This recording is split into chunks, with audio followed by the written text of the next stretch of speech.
अभी कहाँ पर आप मौजूद हैं? इस जगह के बारे में कुछ बता सकते हैं? इस जगह का नाम है शाहीन पहाड़। क्या है? शाहीन पहाड़। अच्छा, साइन मुंबई में जो पहाड़ पे है।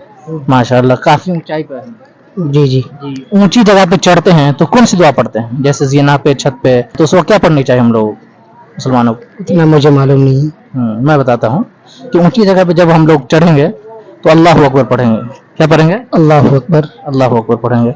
और जब नीचे ऊपर से नीचे जाएंगे तो क्या पढ़ेंगे? सुभान सुभान अल्लाह पढ़ेंगे। माशाल्लाह। और इसी तरीके से बराबर जगह पे चलेंगे तो उस वक्त क्या पढ़ेंगे? अल्हम्दुलिल्लाह। अल्हम्दुलिल्लाह पढ़ेंगे। माशाल्लाह। कि वो कौन सी किताब है जो दुनिया में तो लिखी जा रही है लेकिन आखिरत और कयामत में पढ़ी जाएगी? वो कौन सी किताब है? यानी दुनिया में जो हम अच्छाई और बुराई करते हैं तो फरिश्ते उसको लिखते रहते हैं। जब फरिश्ते लिख लेंगे तो आखिरत में जब वो किताब खुली जाएगी तो गोया कि उसको पढ़ी जाएगी। गाइस, उम्मीद करते हैं कि आज का मुख्तसर सा इस्लामिक वीडियो आपको पसंद आया हो।